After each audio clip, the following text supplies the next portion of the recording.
Where do the voices in our head come from? Where do the voices in your head come from? So, are you interested in what kinds of voices do you mean? Like the monologue, mind chatter in our heads when we're going through a situation or talking to someone, like figuring out a decision. So just the voices in your head. Well, I think that I'm a sociologist, so Yeah. I think a sociologist would say that our own person, whoever we are, is built in our conversations with other people, right? So it's not surprising that our internal monologues are actually continuations of conversations we imagine with people who we either love or hate, right? So, and you want to, that is, I think that we often think about ourselves as people as being sort of self-made, right, and our own self, and that there's a strong buffer and boundary between our own selves and other people. But I think what the voices in our heads actually suggest to us is that we grow up as people with very porous boundaries of self. Does that make any sense? Yeah. So those voices are part of us, but they're also our understanding of the people who are making us, who we will be talking with, and so on. So I think that means that any decisions that we make, and the mind chatter is really just a sort of story of our own social life that makes us who we are. So I don't know, I guess sometimes people like to turn that off because it becomes very noisy.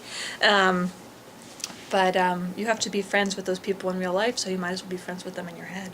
The book, The New Metaphysical Spirituality and the American Religious Imagination. Okay. Well, this is a book that I started researching about 10 years ago now, and was published 3 years ago. It's about people who consider themselves to be spiritual, not religious.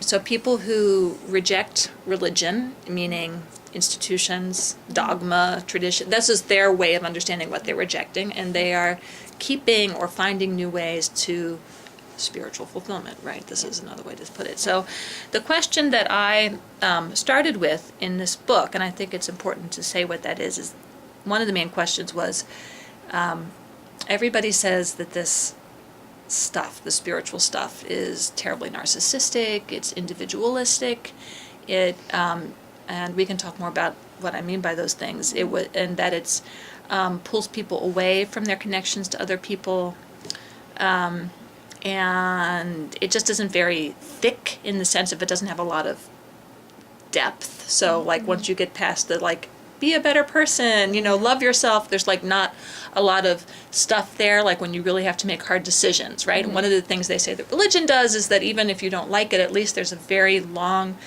body of thought and traditions of struggle and getting through hard things, right? And spirituality, the sociologists and everyone else says, just doesn't do that, doesn't allow for that. And I'm not a big, I'm not sitting here to like tell you that spirituality in America is great, and if you've read my book, you know that I don't think that. But on the other hand, this vision of what spirituality is just seemed not to be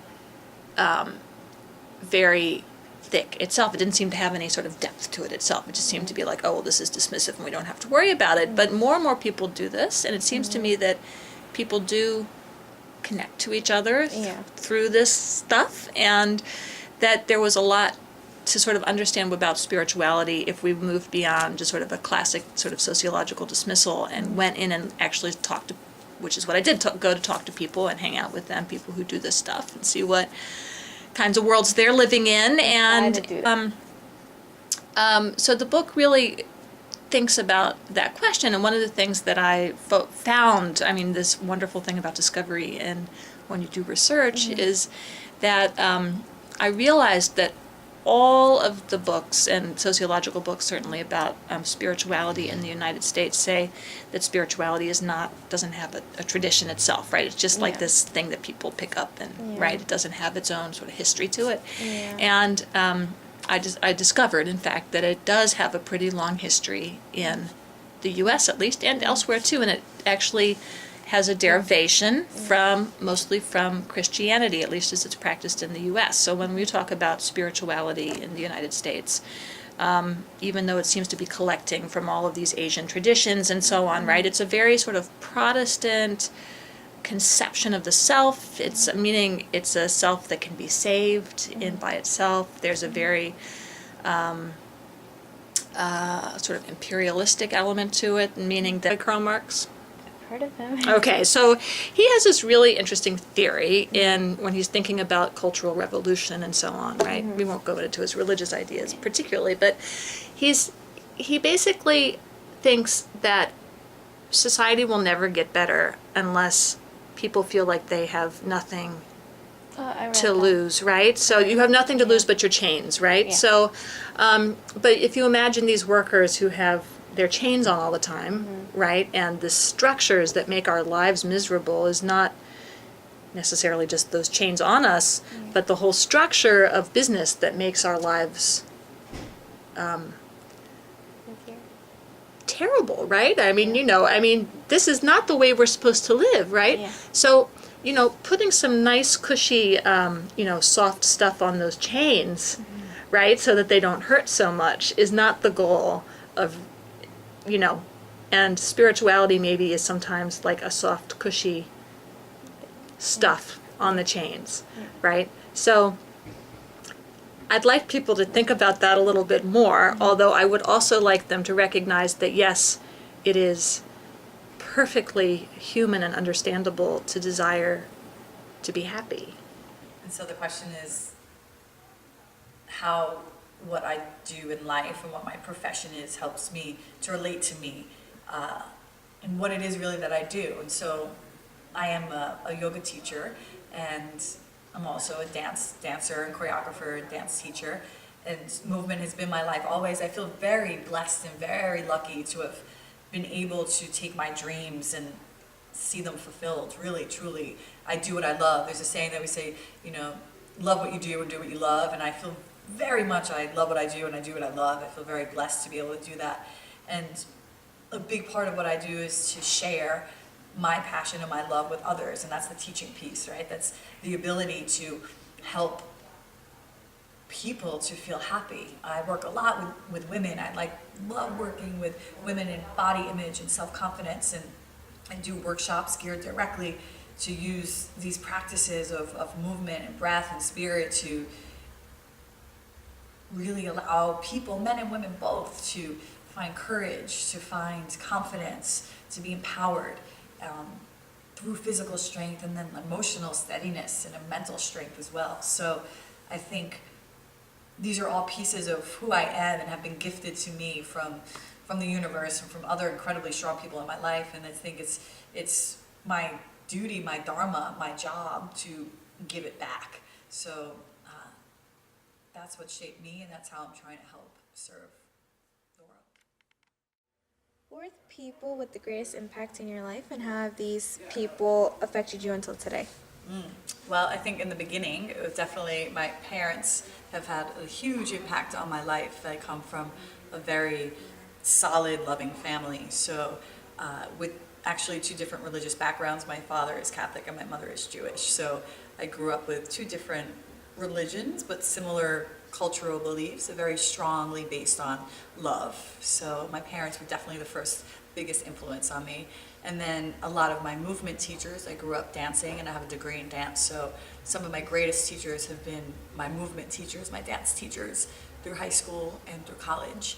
And then my two greatest teachers, my first yoga teachers are Dana Flynn and Jasmine Tarkeshi, and they showed me the spirituality through the movement, through the asana in yoga.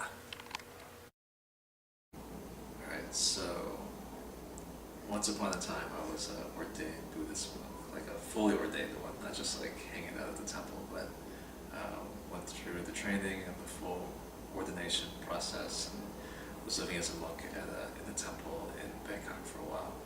And what a lot of people don't, I guess, like outsiders or people who are not necessarily, I think a lot of Buddhists don't even quite get it, but a monk is essentially somebody who is practicing, they're a student of Buddha, of Siddhartha Gautama, and following his footsteps to how he achieved enlightenment. So you're basically just replicating what he did, the way he dressed, the way he lived. And so one of the most difficult things, especially coming from what they say like lay person or normal person, and becoming an ordained monk is that you have to give up all desires, and it could be everything from, the rules of being a monk is about how to relinquish all those desires. So if you can imagine, you can only eat from sunrise until noon, and so after noon you can only have water, so you can't look forward to any meals for the rest of the day. You're limited to how long you can speak to anyone, that's outside of the monkhood. So if your family comes to visit you, you get 15 minutes to talk to them, so it's not like you can sit and chill and hang out. You have a very set schedule every day, and that there's no weekends. Every day is the exact same day. You sleep on a mattress that's a designated thickness, same with the pillow. You wear the same robes every day. But the idea is that you literally have nothing to look forward to. There's no TV, even the food that you eat, you beg for food, meaning in the mornings you walk out and people will give you food, but you can't really choose what you eat. And if you are hardcore, the food that they give you goes into a big bowl and you're supposed to mash it all together, so it doesn't even taste good anymore. It's just sustenance.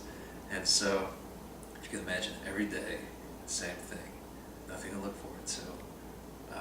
You have to learn. All that chanting is the teachings of Buddha that he used to recite, thousands of years ago. And if you can imagine every day being the same, when you have nothing to look forward to, how do you find happiness? How do you become at peace?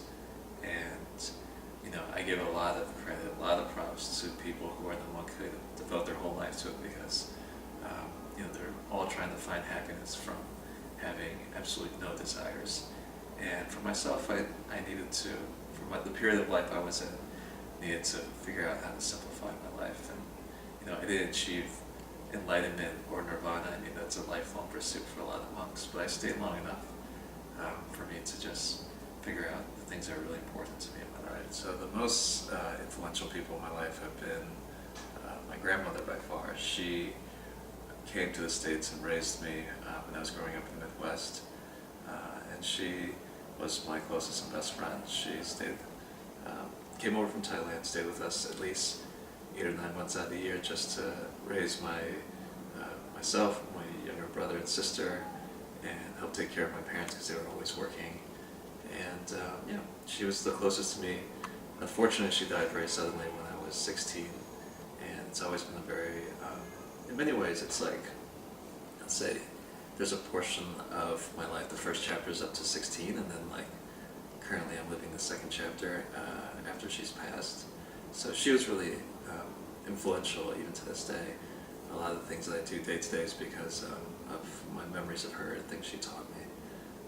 And then other than that, my parents, I have incredible mom and dad, great brother and sister, and really good friends. I would say in recent years, the past 5 years, I've had an amazing girlfriend who's helped me through so many things, from the time that we first met to where we are now, and even where we are as people, careers, maturity. It's weird to say that when you get up close to my age, but both helping each other to continue to grow, and she's been a really important person to me. I would say that definitely my parents have been a big impact in my life, especially I grew up in a family that was very religious, and so my family is Catholic, and we would go to church every Sunday, and both my parents were really active in the church, and I would say that sense of ritual and ceremony and kind of bringing meaning to life had a big impact on me, especially the Catholic Church has a lot of ceremony and ritual, and that's something I continue to think about a lot as an adult. And also my aunt and uncle, because they instilled a love of traveling in me, and through traveling I was able to kind of access a lot of other interesting things that influenced me spiritually. How do you avoid a stagnant life?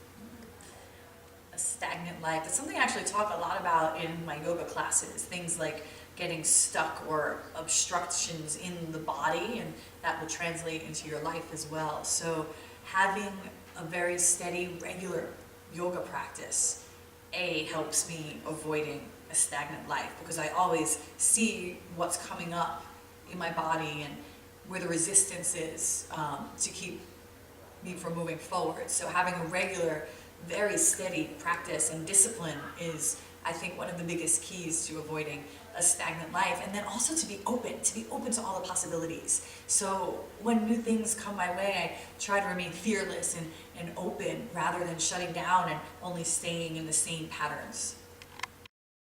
Life. I think that a lot of people experience a life that's stagnant because they're thinking about the past too much, or maybe they're thinking about the present or the future, and they're not thinking enough about the present and appreciating the present moment enough.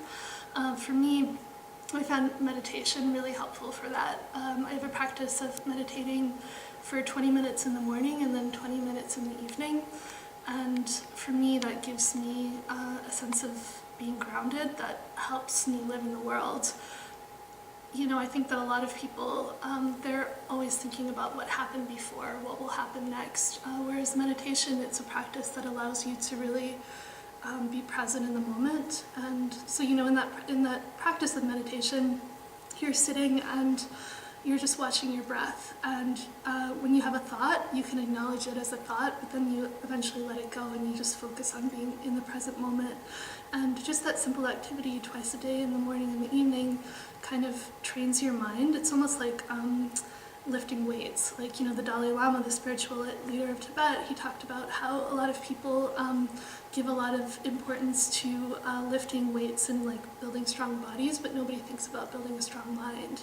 But meditation is a practice that allows you to strengthen your mind. And if you have a practice like that, then you might have less of a tendency over time to focus too much on the past or the future and really just be content in the present moment. And if you're really present in the moment, then it's always fresh.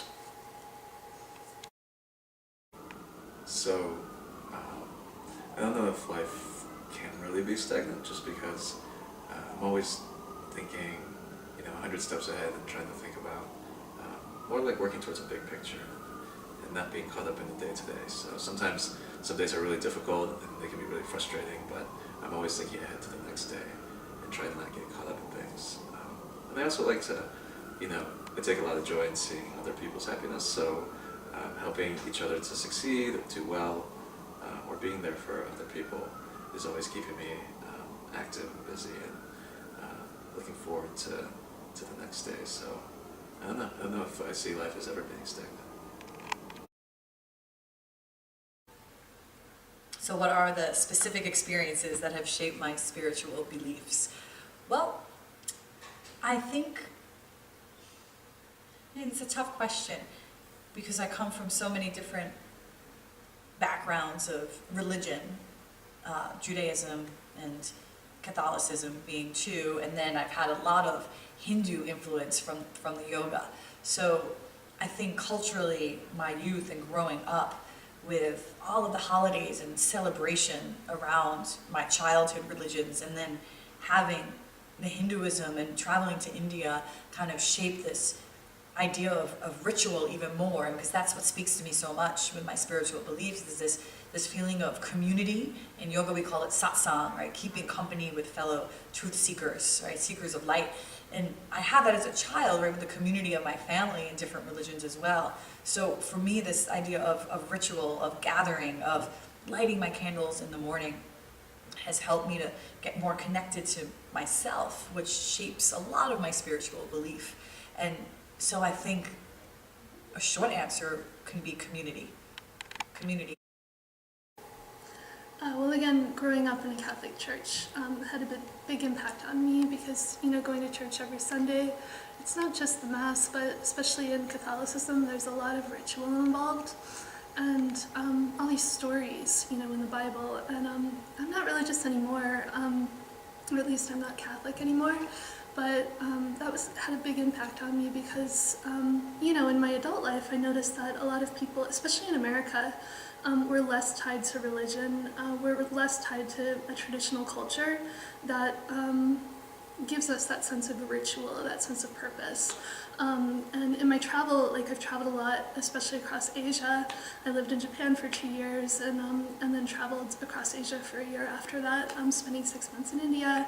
And I was really interested in my travels to find in these countries in Asia that people are much more connected to their traditional stories, the religious stories, you know, and that they have very strong cultures where there's this idea, like there are these stories that carry them throughout life, you know, so it makes every stage of their life very meaningful. So whether you're a young adult, you know, a teenager transitioning into adulthood, or you're a young adult, or you're about to have children, or you're a grandparent, like every stage, these stories are designed to make every part of life meaningful. And also to celebrate all these rituals, you know, if you think about traditional society, all these rituals were meant to celebrate every single stage of life, you know, and growing up in a Catholic church, I experienced a little bit of that, and then traveling, I saw a lot of that in these traditional cultures, and that had a big impact on me because it made me start to notice that, especially in America, we're much more disconnected to our sense of myth, to our sense of ritual, and it made me really interested in, for example, there was a writer and a great thinker, Joseph Campbell, and he wrote a book called The Power of Myth, and a lot of other great books, Hero with a Thousand Faces, and he wrote a lot about the danger of Americans not being connected to their own stories, to their own rituals, and that, you know, a life without ritual is less meaningful, you know, and so for me, I found that my upbringing of being raised in Catholicism and then also traveling and seeing these traditional societies around the world had a big impact on my spirituality and also on my life, because I find that even what I try to do now, I might not have faith in a Catholic sense, but I believe that art can actually be transformative. I believe that you know, there's this photographer, Manjari Sharma, that I love, and she believes that the museum has become the temple in a way, and that people nowadays who aren't religious are relating to art in the same way that traditional society is related to religion, you know, so you'll have this experience with a work of art that has this awe and this wonder and this mystery and this transformation that might be happening in a religious context somewhere else, you know. But so this idea that the museum has become the temple, and I do believe that art can be transformative, and so I consider it to be part of my work to try to explore that, to write about it, to think about it more, to work with students to help them understand that art can be transformative in their lives. So yeah, but I would say that definitely my upbringing in the Catholic Church and then my travels were kind of what started that all for me. So the things that, I mean, there's a series of events that shaped my beliefs. I think childhood was a big one. Growing up in our small farm community in the Midwest, it's a crazy town called Normal, and growing up there in the late 70s and early 80s, my parents came over from Thailand to practice medicine, and because there wasn't that many doctors, or they wanted to do their own practice, so they had to go to a town where there wasn't many doctors. So we ended up in this tiny town where we were one of the very first minorities. We didn't grow up with much. My siblings and I, we had to help each other out. I was always the one taking care of them, and my parents were working crazy long hours, like 80 to 100 hours a week. But they did medicine purely because they loved helping people, and that was something I always grew up with. I mean, there were stories where people in my town were so poor they couldn't pay my parents, and they were fine with that. Classic stories. There were farmers who used to, my dad would come home with like garbage bags, brown grocery bags full of like vegetables that the farmers had grown, and they gave him in lieu of payment because they couldn't afford the medicine, but my parents would take it anyways because they were very happy to just help people. So seeing that was shaped a lot of my life. Of course, my grandmother and the sacrifices she made to raise us. And you know, as I grew older, and you see a lot of people who get caught up in you know, things like materialism or superficial like social climbing, and you realize really quickly that it's not really what brings you happiness. The happiness is just having peace with yourself and connecting with others. And again, it's like I've always watched my parents help others and make people happy, and that brought a lot of joy to our family. And so that's something that I embrace myself, even to this day. How can one find fulfillment in a situation? In yoga, we have something called santosha, which means contentment. And so the idea is that we are always fulfilled. There is contentment always within us. So no matter what the situation, it can be already a happy situation. It could be a situation that's a little scary or not so good, but there's always a sense of inner fulfillment, inner contentment. And that's really what the yoga teaches us, is to how to believe in ourselves from the inside out, that the external situations can't shake or waver who we are inside, which is light and love and connection and fulfillment. I think, again,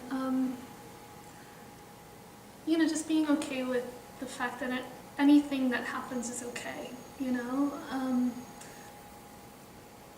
sometimes people think, for example, like if you looked at Buddhism, and I'm not Buddhist, but I find Buddhism really fascinating. So for example, if you look at Buddhism, some people have this idea that that enlightenment is somehow escaping this world that we live in, right? That you're going off to some peaceful place, and you're escaping all the suffering or just the mundanity, anything that happens in this world.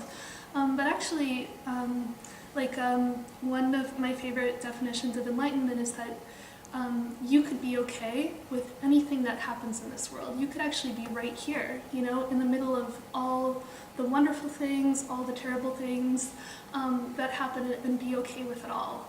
And I think that enlightenment, so that's to me what a really interesting definition of enlightenment could be. And meditation, again, kind of teaches you to have that practice, so that anything that happens in your life, it can be meaningful. It doesn't have to all be good in order for you to be content, For me, I personally, I had a really tough childhood, for example, and I'm really grateful for every way in my life that, everything in my life that was uncomfortable and everything in my life that was painful, because I think that it made me much more attentive and compassionate to the suffering of other people, and so I think that everything in this world teaches you something, and it's really beautiful. So to have that attitude that whether it's good or bad, actually to not even label things as good or bad, but to really just learn from it all, I think that's a good recipe for contentment. And there's this Buddhist expression, in a continent of gold, you cannot find ordinary stones. And it's this idea that everything in life is a gift, and that, you can learn from everything. Actually, we just have this Tibetan medicine show up now. It's called Bodies in Balance. And there's a metaphor of a young student who asks his teacher, what do I need to learn now? And the teacher says, well, I want you to go out and try to find one thing in this world, whether it be an experience, an emotion, a thing that you find, a plant, whatever, that's not medicine in some way. And so he goes, okay, I'll go out and I'll try to find it. And he goes out, he's searching, he finds, all these negative emotions, all these negative things, positive things, but he comes back to his teacher and he says, I looked and I looked and I looked, but I eventually really found that there's nothing in this world that's not healing in some way. And the teacher, and he said, I'm so sorry to have disappointed you, teacher. And the teacher said, no, that was the point of the exercise, was for you to realize that. And so I think that too, that everything in life is healing. It's meant to draw us into what we're meant to become. So, for me personally, I find fulfillment in situations, good or bad, only because I remember, there's a lot of people out there that but are in much worse situations. And you always remember that, whether a good situation or a bad situation, there's always something to learn from it, and there's always another day in it. And if, as long as you can pick yourself up, you can only grow stronger from it. So I always try to see the bright side of even the darkest moments. So I always look to the next day.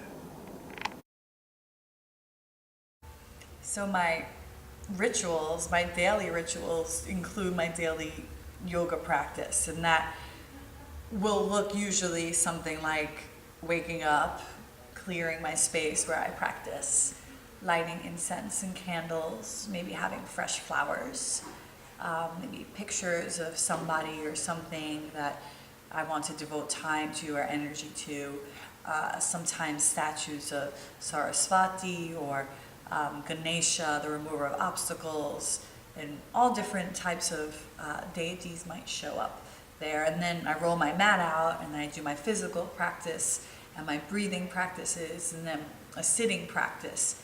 So again, I think that the discipline of having a daily practice and a daily ritual does help to overcome obstacles, because you start your day well. You start your day in a healthy way and you get your mind set up to take on the day. And that's what my daily rituals would look like. It could be reading some beautiful poetry or reading some text about yoga or movement or the philosophy of yoga. It could be listening to music that really inspires me and gets me moving in my practice as well. So music, movement, candles, flowers, these are all things that are beautiful rituals just to have in your life on a daily basis. So every day I start my day with meditation. No matter how busy I am, or even when I'm running late, I'll do at least a quick, even as short as 2 minutes. And it's because there's so much going on. You know, there's so many things to worry about or stress out about, or you have a huge to-do list that you have to prepare for. And you know, it's really good for myself to take a break, even 2 minutes, to just try to think of nothing. Make yourself as clear as possible. And then as I start to come out of meditation, I'll have more clarity in terms of like what are the really important things I have to do that day and how I'm going to do it. And it helps to keep me from being stressed out, because it's how I plan my day. And it's also, in those same thoughts, I also remind myself of all the things that are most important to me, like my family and friends, and I make sure I always keep them as a priority and I don't get caught up in the work. Do you have any practices when it comes to spirituality, and how does it help you? For me, again, I find meditation really helpful. You know, there's this idea in Buddhism, it's called Shenpa, and Shenpa means the hook. And it's this idea that we all experience this many times a day, where something gets you upset and you get hooked, right? It could be anything, like somebody pushes you a little bit when you're in the subway and you get annoyed with them, but then you keep thinking about what a jerk they are, or something happens with a friend or with your parent, something just upsets you, but you're hooked. It's like, you can imagine this metaphor of like a fish being hooked on a, like, you know, fishing line.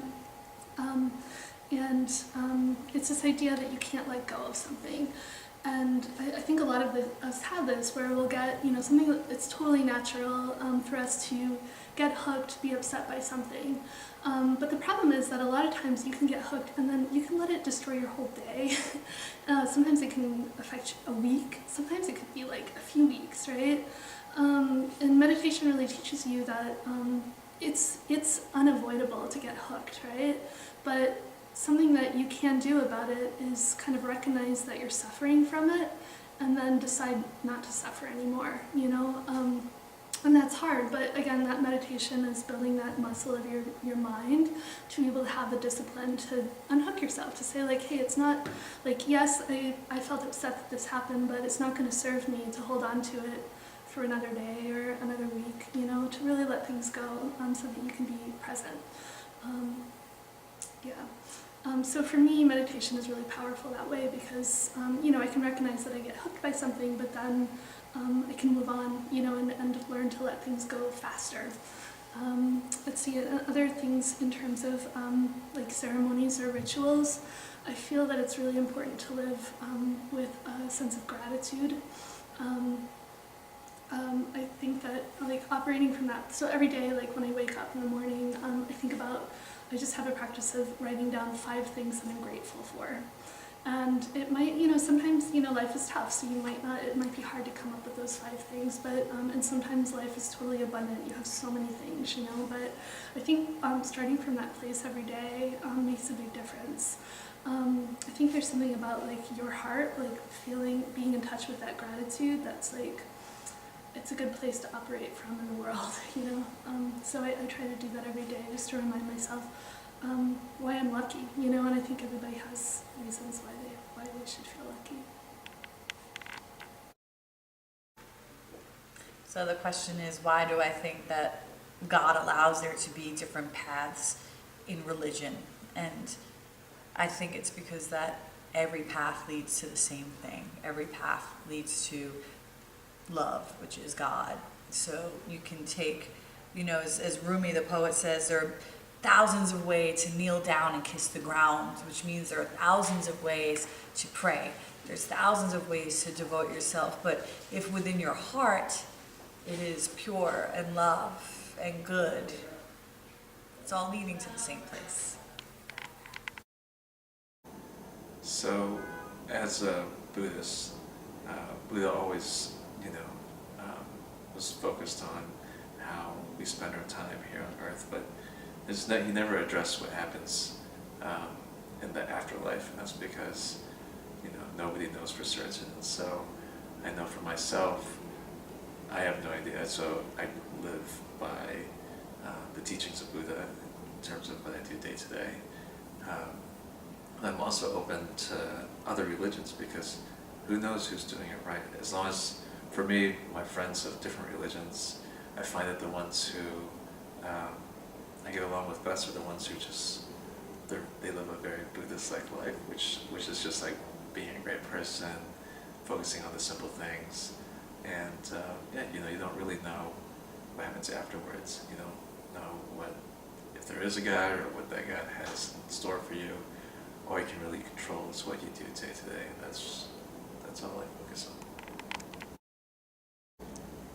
All right, voices in my head. So definitely my grandmothers, my mother and father, Jay-Z, Biggie, Nas, Tupac, sometimes Rick Ross, occasionally, and definitely my undergraduate professor, Professor Molnar, my graduate professor, my first graduate professor when I was at Columbia, that was Professor Reinhold, and then my other graduate professor from when I was at Harvard, Professor Ronald Heifetz.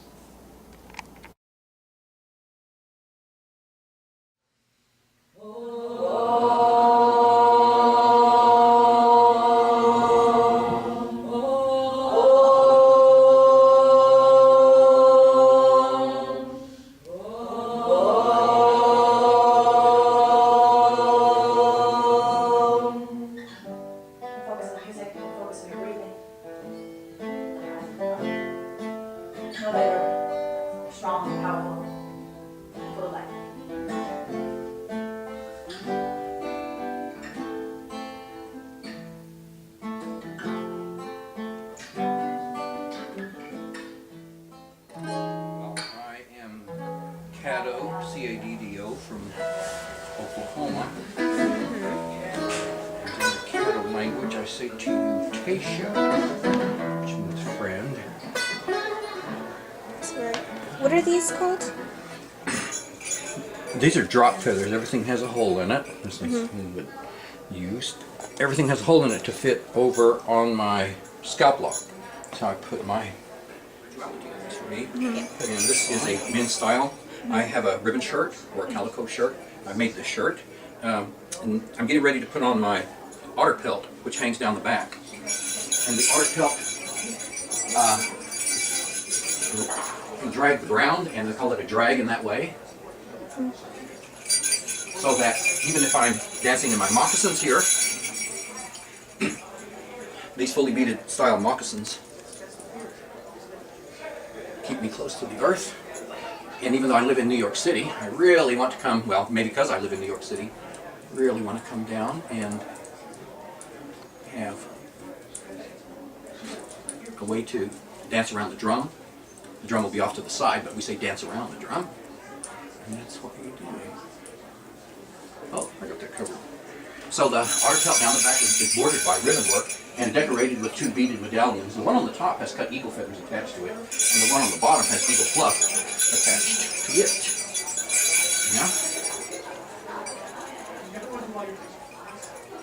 Native American men wear their hair long, and my reason why it is done that way is because it is a sign of good luck and prosperity. That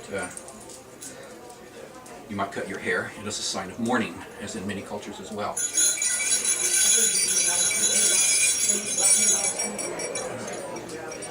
I'm getting ready to put my headdress on, and I mentioned before that I have these drop feathers. One will go on each side, and they hang from my scalp lock here. This part of the headdress is called a roach. It's porcupine guard hair, outlined in red deer tail. And it's like a hairdresser's term, roach up your hair. So first, I get to put on everything with scalp lock. And I'm carrying tonight loose fans. These are hawk feather loose fans. And the loose fans is kind of a sign of a scissortail fan. These are tail feathers of a scissortail flycatcher, which is the state bird of Oklahoma. I was fortunate enough to obtain these from I call it a scissortail tree. The loose feathers on a fan are a sign of your kind of devotion in your religion. Down the back, I gotta straighten up my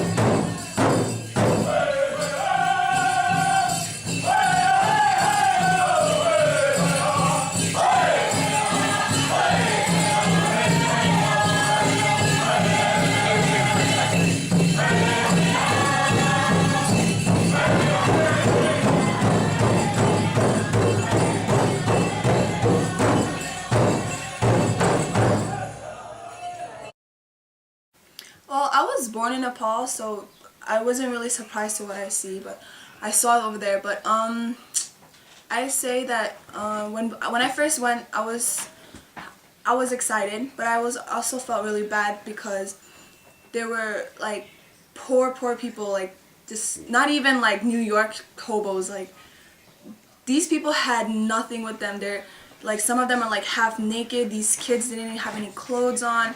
And then these mothers would just sleep on the floor with their infants and just beg for money. And these kids, like as young as like my little brother, who's only 11, they would go in the streets and they would just beg. And then sometimes these kids have like, you know, like how like this, like what, like amputated legs and arms, like, and they're so unhealthy and there's no one to look after them, and I felt really bad. And then when I look at our lives here, I'm like, wow, I really do complain about a lot of things, but compared to them, I'm so, like, my life is really lucky, something like that. And it was a really nice experience. Spiritually, I did a lot of spiritual stuff. I went to go see, in Tibet we don't have leaders, we have, you know, like these monks, and we went to these superior monks, and we got their blessing, and actually got one thing from it. It helps with the soul. It keeps your mind in peace, and as well as your heart. If you're like having a panic attack or you feel unsafe, you keep this near your heart and it helps you feel better. And inside we have this medicine in here, which keeps the bad spirits away. And I did a lot of pilgrimage to, like, we went to the place where Buddha sacrificed his body to feed hungry tiger cubs. We went to birthplace of Buddha, and we went to a lot of stuff, and spiritually I felt so cleansed. Yeah. That the only way you can be happy is by not striving for happiness. Like, not looking You for it. have to have some goal in life or some way of being that you think is important that is about something besides your own happiness. And that's the only way you can be happy, is by not thinking about it and by thinking about something else, being fulfilled by something else, job, relationships, saving the planet. I don't know, seeking after God even maybe, but I think that happiness never comes to those Who look for it. yeah. I find happiness in the simple things, like, you know, and simple things is not just like walk in the park or laughter with friends. Like, all of that is really great too, but I really find happiness in just like when I'm most peaceful. And I usually get that way when, you know, I have everybody around me that I care about, that I love, whenever I know that they're happy, and they're happy in a way that's like, you know, I know that there's things that they want to fulfill or things that they want to pursue, and when things work out for them and I see their happiness, it makes me really happy as well. And so, I don't know if there's like a straight answer to being happy, but it's more about having the people around me that I really care about and love, and seeing them and be happy. Surround yourself with good people. Really, truly, surround yourself with people that make you laugh, that accept you for who you are. Stay true to your heart's desires, and that's sometimes not easy because we get kind of clouded over about, you know, what we want, what we need, and have quiet time and really think, what will make your heart happy? What will make your spirit fly? Is it taking that dance class, that yoga class? Is it drawing? Is it writing? Is it getting deep into computers? You know, whatever it is, find what makes you shine, really what makes you happy, and surround yourself with good people, always, again and again. And know that it's never too late to change. Change is a part of life that will always be there. It's the one thing that's constant. It's the one thing that you can count on is change. So don't be scared to make changes. Namaste. You know, I think that, you know, as you get older, like, a lot of people focus too much on outward things like, I don't know, success, careers, money, that kind of stuff. But, you know, I think that, to me, like, what has really made me happy in those moments, and I think that everybody feels that pressure, but what has really made me happy in those moments is to remember that really the most important thing is love. It's love that you show to the people that you care about, that you show to, you know, anybody that you meet in life, you know, and if, you know, and a lot of people, like, you know, they're rushing around, you know, but if you can be in that state of mind that you can be that compassionate, loving, caring person, I think that just that in your relationships and your life is the most fulfilling thing, and it's really is the most important thing. But then I think also not to, you know, in a very practical way, my grandmother always gave me this advice, which was, do your best, the hell with the rest. And I think that's important too, to kind of have a light, you know, not take things too seriously, not take yourself too seriously, and just do your best, and that's it.